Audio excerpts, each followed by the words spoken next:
aduna moi kuki gi moi objective si ahan bada maitai se muthatpa ko maitai se namthaba maitai se muthatpa mitai muthala matungda ngasai gi mitai se major community na moina namthaba muthatpa pa basi matungda khoi gi naga si amuk namthaba amuk pa ma naga si muthatpa naga si gi pepe ma hator ke ne moina maitai se namthaba loira matungda adugi matungda moi si Burma dagi halaga tanthorpagi Burma gi mathatta laman khumningi ba aduna Burma mathatta laman khumba Burma mathatta laman khumba loira matungda moi si akoi di Chinese ni maming da ro titim chin hari dune chin kuki hari dune na machin na thi aduga moi si hojik naga digi moi na masing hele kuki singi na ko hele aduga census sa yaw ba suppose kuki lak tare lai reng khalisine ko census sa yaw ba another 6-7 lakh amasu lai ni ba jingni mafam da lo la ga 1967 da moi si Saigang Central Division se moi autonomy oire lau thu ba adudagi di moi si matam dugi akoi gi general Newin sina akoi gi machine ga na kaphai hat pane moi se kaphai ha laga bulldozer na kom tau tho ga pulak phum me noi si kun taw si kanam tai na akoi sip na hai sip ko phar ga jen thami moi se akoi gi makujin jukan de ina markari se boil tor ga sahal laga maya da haijal ha le ba objective se masi kaisu nate moi oi ba akoi gi state ama ahan da thirak bane ada khwari mafam sa bo bisi Manipur hai si oi ba kaino ide akoi gi ching di len lo laite khula kuna dum chawi ma lening ma dum panglai de lai beli da ka ne akoi gi land record land survey record lai se 1980 da sumkho kai dongai lena hana minister oil majina mana chairman oiraga all lambulen da around meeting ama tawe ba meeting sida meeting se akoi gi Imphal Valley penetration hill penetration ha ba Imphal Valley penetration jina akoi gi all lambulen new lambulen adagi akoi gi palace compound Lamphel Langol Sangai Poro masi mafam hari mafam sing asi masi long na taw se masi akoi gi Imphal Valley penetration hi ri sing nga kini ba noi area dominate taw ba na adu taw ya ga dang sai gi moi hojik akoi gi government of India da moi na loyal service taw ga lai ri ba kuki sing se matam da moi overnight ahing of da moi loyalty change taw ga ni ba loyalty change taw ga akoi di sin kuki ni maming da akoi gi sin hari ni mai ni matam da khana u ya ho dre ba afaba sa ga noi khana ya te ko noi han da ko da ko ni khut thani ga hai laga mai to kham tho we ba buje akoi Manipur da kuki na akoi gi khun dari ba akoi gi punna nifu ga hum doi le ba asi akoi gi sidagi homin kamin na ba group nate moi se akoi gi immigrant ade akoi gi la ga lai ra ba adum ba moi se race group of people ne British sing irama matam da British sing is world sin thungna ba lai ne anthropology amna kalli aduna asagi kuki hari ba asigi moi gi ho origin de Malaya Peninsula na akoi gi Malaysia gi ithat mayam lai ba hari ithat si akoi gi Malay Peninsula hari khanai ba hari ba akoi gi Malay Peninsula hari ba ithat mayam sidagi moi di na powerful oi kangu na moi se tan thora pane ba tan thora ga moi se kalai da khunda ge da akoi gi Central China Silung ko baji ku lai pon Silung hai se mai se khunda moi se lai re sida lai ma tung sida moi hong la bi moi gi mi pa ko ka khopchanba adagi moi mi yam na ba taw ba moi mi khun chaw thong na ba taw dagi Chinese sing na moi se ha ke na tan thora ko dagi Halagan tato kudi moi se Burma da mu scatter tawe Burma da China khun dare adagi akoi gi North East India adagi Manipur da amu changaki bane ba akoi gi kuki hari se ko aduna Manipur da changaki bidi akoi gi yan hana changaki bidi khongsai hari se ba moi se all kuki na recognize tawi ko mase akoi gi pamai ba peret 1741 da akoi gi Thaithal ko ba 1936 ko mo se dum mati mention taw ne sida so akoi gi khongsai hari ba kangu si mase akoi gi bona phai refugee na recognize tawe hari ba second da amuk lai sina akoi gi wifi kuki hari se ba aduna akoi gi wifi kuki sing se moi se gambi sing peret 1934 da moi se akoi gi lakhi bini hai gi moi celebration yam chawng tawrami gambi sing peret gi moi celebration tawra ga lakpaduna akoi gi naga kuki class itni class akoi gi naga kuki class sokhiba adugi matung 1996 gi moi lepre ba moi se sai wifi kuki sing se masi local newspaper 1996 ma mi yu dum thangni adu masi lep ki bi maram di moi se masi som pangthok ka lai ga di moi se akoi gi lam sigi yellow mini indigenous people ni haibi yaro ye na moi se lep ki ne sigi matung da lai si akoi gi ma lai ko moi gi ma gi intellectual ai studai te ai na ibel ai ta mar ko bula ta moi se sentence na senu sida ga gi rang mo se la puri na yaw re adi matung pai te la ai adagi simte la ko hai bu sing se akoi gi khongsai adagi akoi gi wifi mar pai te simte ka hai bu sing si masi all kuki ne ba aduga sigi matung akoi gi 1845 to 50 da nursing mara matam da lakhiwa kuki sing si di moi di masing yame moi se akoi gi new kuki hai ni ne ba ko new kuki hai di moi kuntra moi kun sa hele ai sumayam khang ngam kitang pathok ja ke ko thadu kuki esi manung chali se ko khoi gi kuki se khoi kangte lai re adagi khoi gi ma lai re adagi mizo lai re lusai hai sine mizo hai se moi su chin kuki ni adi paite lai re ralte lai re simte lai re sukke lai re thadau lai re wifi lai re jau lai re adagi khoi mate lai re aduna sai gi manipur gi recognize scheduled tribe kun sa ga mari lai bisida moi ta ga hondo idi kuki ni lamsigi yellow mi na te khoi homin kamin ra na te moi si manipur government na sahi humja hena tummi da manipur gi yellow mi na tawa indian people na tawa kuki fruit nifu ko ndo hena esili sala na safen gram heba adu masi yo kalaba asum batawa matam amu ka thapa yagani masi se number akoi gi kun katare su da yauriga hadu kuki hari si manung ga saliga akoi gi kuki singsi kana hai badang patok ser ke ko. The following are the recognized Sadhu tribe covered under amended by Government of India Ministry of Law Notification Order Number SRO 24777 dated 29 October 1956 New Delhi. Number 1 the Guite, Dongel, Sitlo, Singsit, Kipzen, Hokip, Songloi, Hangsing, Tokhang, Lojang. Adigi akoi tu boy, Song, Kulho, Lupho, Lupeng, Kailu Lupeng gai. Adigi Misao, Mate, Baite, Lungdim, Nailut, Kiluk, Insun, Zongbe, Lungkim, Lentang, Tangzio, Changsang, Langum, Oyungtang. Moi hai bi sing sia koi thadu kuki manung chal le ba adun moi pulam na ni phu gum doi kare hele manipur da le ba kuki hai se ko moi si akoi ki 1881 captain dung ni ba nai ri akoi ki gesar of manipur sino authority oi ni sida akoi ki kuki masing si 6088 sida ki hende na hai aduga moi ki village na akoi ki 77 kuki bona fide refugee village ni iramni ado bajiki kuki khunni sing mari busudare hai ai ta ko aduga moi si hujik naga digi mani masing hele kuki sing na ko hele aduga census sa yog ba suppose kuki la tare lai ren khali sine ko census sa yog ba another 6 7 lakh ma lai ni ba singi ba kham lo la ga lai ni ba ko ki Indo Myanmar border ko ki forest border trade adi 6 sang ba forest bo highway upon trai ko ki open border highway sida ko ki sai kun cha sang la ki se mayam ma lai ne ado moi si moi na lai lam ni tan thore ai matiam tan panjage Panama da moi si 1948 49 da moi step ta lo re then again 1967 da moi si Saigang Central Division se moi autonomy oi en lau thu ba adu gi moi si matam du gi khoi gi general ne win sina khoi gi machine ga na ka phai hat pane moi si ka phai ha la ga bulldozer na kom thau ka pura phum me ba kai no di moi si loi si kun daw si kan tai no khoi sip na hai sip to ko ai di moi mi yang ga bung to kun chau thong la bung to to adu Panama da di ya te adu na sai gi loi si kun daw si kan tai no khoi sip na hai sip to ko 파르가 젠타미 모이세 거기 마코진 두칸데 쿠키 히 마친 티나 마르카리 세 보일 또가 살라가 마야다 해절 하래가 아두 마두 기비데기 자기 너만의 밤수 밤수 플럭 모인 미신군에나 하래나 모인 이제来 야우리 거 아두 마두 기비데기 미조람다 머니푸르 센젤레 아두나 1992 3 4 5다 나가 쿠키 클래스 토키드나 마두 거기 니 클래스 거 보야테 이니 클래스 사이시데 거기 레미나리 거 강노 마센 하나 수는 도 하나 정 레미나리 거 마센 하나 수는 도 이니 클래스 아니에요 마두 포레나 이수네가 마제니 마담도 강노 레 야우데바 아파가 사라가 너희 하나 야제고 너희 한 번 그래 그냥 그 다니가 하실라가 많이 좀 간도래봐 마담도 뿐나 단통 모디 비지 토이가 이수시 토해봐 아드나 거기 마만 탁다 거기 소유 하나 레이해 아드나 사기 모이기 오object 세 마시 같이 나대 모이 오이바 거기 스테이트 아마 한번다 티라버네 아주 거기 뭐 감사하고 미시 마니푸르 하이시 오이바 그이노 이제 거기 징들이 랜로 레이테 콜라쿠나 좀 사오이 아마 레닝 레닝 좀 방레이 레이 베리 다 그네 거기 랜 레코드 랜 서베 레코드 이제 아드나 사기 1980다 숨코카이 동해레나 하는 미니스터 오염마지나 마나 시아멘 오야가 올 람불렌다 아로는 미팅 한번 더 해봐 미팅이다 미팅시 거기 임팔 밸리 페네트레이션 힐 페네트레이션 하여봐 임팔 밸리 페네트레이션 지나 거기 올 람불렌 뉴 람불렌 아들이 거기 벨레스 컴파운드 람펠 랑골 상하이 보로 마시 마품 하리바 마품싱 다시 마시 롱나고 떠보세 마시 거기 임팔 밸리 페네트레이션 하여 마시 뭐는 롱스 롱라메다 뭐 아무 큰 다고 하면은 아들이 힐 페네트레이션 지나 뭐 그래보 거기다 저 삼푸르기나 거기 단폭 비식이 벤세 마시 오코파이 떠봐 아드나 거기 지루 콜락과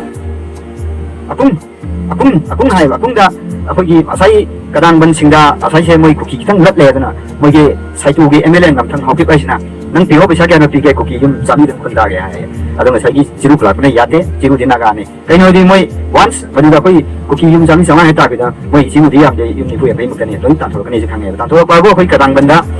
자이다 홍마망가 거기 쿠키나 좀 니판 단토로 벌레 그래요 지루기 아두기 영해 야기들 아두기 아묵 아코기 이 Mori Indo Myanmar border lagi mana control tahu pernah up to Palen Bok tahu. Ada lagi somda na aku ini kari. Gwal tabi lagi aku ini संखाई मरक खुन मचा माने लारे कहीं गौन हंग्रे मल तो करो मोथाई वे हंग्रे अदुगी मथंग दा कोई लितान लारे लितान की मथंग टेम का सोम न्यू हिरन अदुगी समाना अमुक खामे लोग तके हाइगलगा अखोगी चिना कैथेल की मनिंग अदुगी अखोगी आइसाम साइकुल मंगुल अदुगी कांगपोपी से मसी कंट्रोल तो वसना अखोगी हिल पेनिट्रेशन हायबा अदुना इंफाल वैली पेनिट्रेशन हिल पेनिट्रेशन है सिनेबा मसी मतम दुगी अखोगी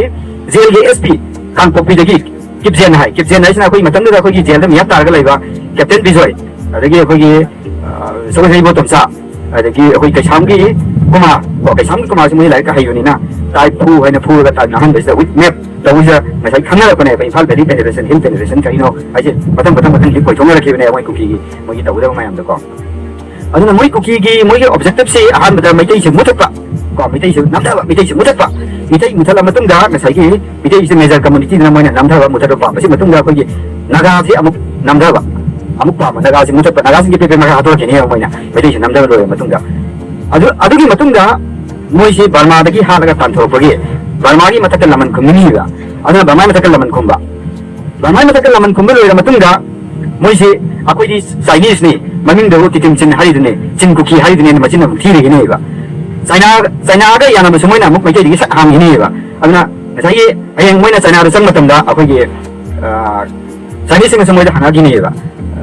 नोइ लैंड होल्ड तौरबा आगे मोइ हजिक तौई मैम सिंग सिनेबा अखोई लैंड होल्ड तौबा दि मोइना अखोई मणिपुर की अखोई अयंबा अखोई पेनोसी मोइना होल्ड तौरगा लै अखोई सिंग नंगबा तपा का नंगबा कनो सिंगसे खुन सिंगसे मसी अखोई सैटेलाइट मैपिंग को असी अखोई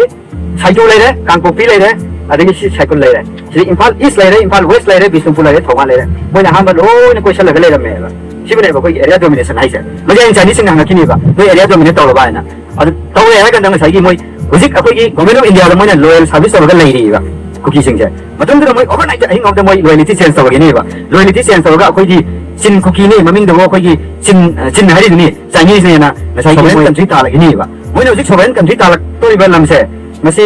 अखोई आई हाइफेतन पंजागे को सिदा अखोई मिजोराम लेरे अदगी बर्मा की चिन हिल्स लेरे अदगी सिटागोंग हिल ट्रेक लेरे त्रिपुरा लेरे अदगी सी बांग्लादेश का अदगी अखोई ताइनबा एरिया साइसे सिलेब साइसे को 72% ऑफ मणिपुर अदगी होल कबो वैली को सम पार्ट ऑफ नागालैंड अदगी अरुणाचल की सरुक खरा होल कासिन कारेन सिगी सिगे मोइ सी इंडिपेंडेंट कंट्री तालगी नीबा मोइ ओवरनाइट अहिंग मुदे मोइ लॉयल्टी चेंज तौरगा सी मोइ लेयरमने हुजी को अदुना मोइना इजबल like history and the politics आई समना दमा हाइजबने हाइबा मोइ मसाने इजबल लाइक मोइ कुकी से 25 million गम सुरे है अदो मसी आइना हंगाइदे हंगमतम सुमदा हंगमतम हंगाइदे सुमनी ना हाइबा एंटाइर एसे तारिसे 25 million नाइ सिन साइगी मिलियन दामगा अखोई लाख तरा द माने अदि तारि 25 to 10 पुरी तारि 250 लाख अदुमा सुरे आइना मोइ मसाने इजबल लाइक यावि को अदो अखोई मैतै दि 2011 की सेंसस मतुमिना लाख तरा मथोइ गले सिम मरफु अदाय मुतनी को अदगी अखोई नागा का पुलगा लाख कुन के सुदे नागालैंड के मुपुल के लाख यांखै के सुदे एबा मोइ मसिंग यामे अदु मोइ लोक संजला कदबि नते अदुना मोइ की कनो से अखोई की मोइ की ऑब्जेक्टिव से मसी अखोई थुगाय बताय लम लोगे हायने एबा मोइ हजिक संगै से अतै के नते एबा अखोई की लैंड ऑक्युपाइड तो लाख ने मोइ की ओइबा लम लैतबगी अखोई की लम लोग लाख ने एबा अदुगा कुकी हरि से मसी अखोई की बाइगा संदरना सिदे पानो मतम 1757-58 अदाइदा अखोई चिटागोंग हिल ट्रेक दा गन फैक्ट्री उनक लेरमे गन फैक्ट्री सिगे शिप से सार ब्रिटिश मसानी हैरी वेरी लिस हायबा सिको द चिटागोंग गन फैक्ट्री हायबा मसी की नमई मसाक मथुम थंग जाजे तो उसे अखोई आराकान साजे लाइबा वाइल्ड रेस हायबा सिंग तौएबा आसामी सिंग बंगाली सिंग कुशी ने कौएबा अदगी अखोई वर्ड से ब्रिटिश सिंग पिकअप तौरगा कुकी ने कौवा हरखिबनेबा अदुना कुकी हरि से मसी ब्रिटिश सिंग मोइ द पीबा ममिंग नि कलाई दिगे आसामी सिंग बंगाली सिंग कौवा अखोई कुशी हायबा अदगी मोइ से कुकी हैना कौवा हरखिबनेबा अदो अखोई बजे अखोई दिल्ली दा मैते ने खुनतारि से मसी अखोई चाइना दगी लागा लेरब नते अदगी अखोई Thailand दगी लाप नते Taiwan दगी लाप नते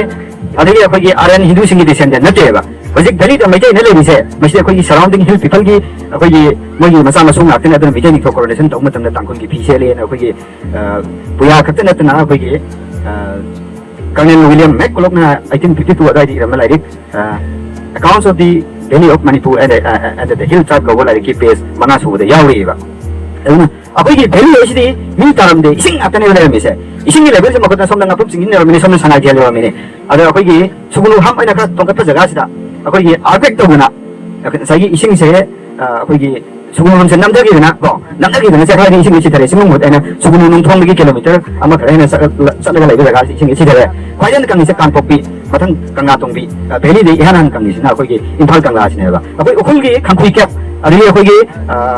hun둥기 모하캡 가메롱이 타롯캡 룽파캡 저기캡 되게 코플란캡 되게 거기 산델기 사지 담바기고 송부캡 사직이 안 바르면 자네들 사지 담바이고 그러세요 마시다게 거기 프로페서 거기 닥터 에케 설마 아리에 자꾸 말하면 거기 올스톤 에이지 미네스 넘버 2 사이드 머신 이세 미신 컨트롤이 거기 마마기 미네스 넘버 거기 툴스 쇼핑 툴스 10x 톤 라인 아리게 거기 거기 마야만 방해봐 아리 이번에 거기 경기들이 자고로 방해 아리가 방해가 거기 아그레스 파인딩 이제 나시 이 사이드 신 컨트롤이 거기 마마기 거기 미네스 넘버 올스톤 에이지 미네스 넘버 벨레틱 그래서 넘버 보세요 하이 아리가 거기 컨트롤에 거기 가지 않는 컨트롤에 나 거기 이신 벨리들이 미 잡아야 됩니다 거기 이코는 서봐 이코는 저 거기 로니 이신권 권 하요 내가 북한 이신이 거니 거기 우리 사서 북이 정말 사람들 여기다 따와 방하니까 아리 마시다 거기 이신 방법 만나 마신 방법 하나 군제 통해 어디 거기 북리 마야 되다 거기 전 마야 말이잖아 마시 떠오르 티 와면 cen게 아들이 거기 자기 신권 거기 만난다 거기 이야기서 포기해서 본다 것들이 미지 콜링 해래 밥로 우아해래 용사와 해래 어디 영원히 부가이 뭔데 살아야 되게 생각이 뭔데가 그래서 이 건진내나 거기 라인하고 세계대에 하는 거라 아니 거기 라인으로 요니 그래 한 야고에다 거기 포기했는데 너무 잘아 포하오니 마반디 당신 나머지는 하고 세금 tamaku tam sapni mai di sai di sing ani ya la tin yawi adu masih on berapa tam demi kuning dai pamlo ubai yum sabai dai adu ising kan gidna kan topi kun dai adu ya khoji kan atom ni ole sai di sing kun ni mananda aku ji kan ayo ko tam sapu sabai dai kun dara ne adu khoji bisi pakang bagi lai sang lai kan ngi je poke so me adu mananda khoji ko da di scientist kan ceramics and glass institute da hai masina khoji putna panni sini pan dai putara ma thoi hen lu na to thora thi ma tam da 우리 자네 미리 용사를 보면 돼. 벌써 작품을 제작하네. 아니 작품을 제작하면 되는데 식생마다 거기 산지백 같은 거 못한다. 20,000 years before present. 제가 성공을 해야 하고요. 자나기 되면 벌써 지하랑 돌리고来 알루미늄 지나 거 신의 IT 퍼블리케이션이 마치다 거기 뭐 이상이 작품 디자인이 신 트라켓 된 리더 거기 사이리 신 어머리가 리리네. 아도가시 아도 사이리 미 거기 거기 그러면 하는 거는 선생님 나이나처럼 맞게 해봐. 아니 소다 거기 Dr. A.K. Sharma, Gatu University of Hawaii, Nemana, Secretary in the Panda, Siemens, number call, liquid in Bon, tripod, Sapum, Panama, family. I was saying, Machine is a Singta, the Tom, Navongi, Minas, Naramani, I read Dr. Okomano, Wagi, Napasing, Pukamida, the year for Wangi, Napasinga, the year for Masi Kundaviva, Sapuma said tripod, Sapum, Panda, Neolithical 35,000 to 10,000 BC in Haiti. I think 33 edition on Galam Pakanga Pale, I see him with Samuel Pande. 뭔가는 딱 한 곳을 나이 활용해봐. 마시대 거기 메트로즈네. 그래서 이스부터 배야 돼봐. 거기 아니 전도가 거기 대화하는 거는 남자 남다리 이제 300 거기 36 BC다. 아주 남다리 거네요. 거기 우리 인디안 쪽에서. 아들이 거기 대화로 지나 사리시 337 BC네요. 아주 다리 애도 보고 거기 그리고 뭐냐 거기 마야도 음모로 돌아가 마마는 야외가 고라가 농가라는 박한 거 올려서 이제 쓰이가 돼봐. 이제 인도리 생활을 보내봐. 그럼 어디는 사기 뭐 거기 힌두기 스콜러스는 이걸 알친다. 마하바르트 라마얀 토키 위와리시 거기 1500 거기 비시기 마마기 완료가 있다고 아드나 거기 마하바르트 라마얀기 거기 아정기 시탄다리 부도니 마사마 수신 기 마사 거기 뭐이 디센데니 뭐 마사마 수신 하위 하나 보나보다 거기 라기 와리 농가라는 박한 거 와리도 많이 다른 지에 디도 부터 기분해라. 거기 군님 tukto가 이포에 더 박한 거. 마기 비시에 거기 레세컨디 라겐디 할 거. 아주 마기 사원 하이터를 거 마기 사원 거 마기 랑원 마시 거기 따렛 라인 머리 거기 이거 박한 거 마기 랑원 때시 더 나와 박한 거 체크아웃 박한 거 두변 박한 거 양변 박한 거 트릭 본체 박한 거 여기 독수는 나라는 박한 거 때려서 희양이 거 박한 거 무슨 라이와리 내봐 라이와리도 다른 종류는 부터 하고 다리 뒤에 애들이 나사 빠르는 정신 파내봐 뭔가는 박한 거 판대봐 와고건 해는 되네 와고건 해는 되는 사람이 아무런 보고 빼야다 마이소 모양 와리 이리가 따르는 보고 나사 빠는 더 보내봐 뭐는 나사 빠지 보고 뭔가는 박한 거 가서 보내봐 뭐게 마바티 라마인기 거기 인도니 거기 지정가 다리 보고 너무 잡아 주신 하이가 야나 뭐 하나보다 아도 마시 거기 좀 좋다 거기 좀 이분이 거기에 아도 마시나 거기 메이저기 하고 보내래 아도 무슨 거기 ꯐꯝꯁꯤꯗ ꯑꯩꯈꯣꯏꯒꯤ ꯃꯩꯇꯩꯅ ꯑꯩꯈꯣꯏꯒꯤ ꯈꯨꯟ ꯇꯥꯔꯤꯕꯁꯦ ꯃꯁꯤ ꯑꯩꯈꯣꯏꯒꯤ ꯃꯩꯇꯩ ꯍꯥꯏꯕ ꯑꯗꯒꯤ ꯇꯥꯡꯈꯨꯜ ꯍꯥꯏꯕ ꯀꯕꯨꯏ ꯍꯥꯏꯕ ꯃꯥꯎ ꯍꯥꯏꯕ ꯃꯔꯥꯝ ꯍꯥꯏꯕ ꯃꯔꯤꯡ ꯍꯥꯏꯕ ꯑꯅꯥꯜ ꯍꯥꯏꯕ ꯐꯨꯅꯥꯜ ꯍꯥꯏꯕ ꯑꯗꯒꯤ ꯀꯣꯝ ꯀꯣꯂꯦꯟ ꯍꯥꯏꯁꯤꯗꯤ ꯈꯨꯟ ꯍꯣꯡꯗꯣꯛ ꯍꯣꯡꯖꯤꯟ ꯇꯧꯅꯕꯗ ꯑꯃꯅ ꯊꯣꯟꯖꯤꯟꯅꯕ ꯃꯅꯨꯡꯅꯤ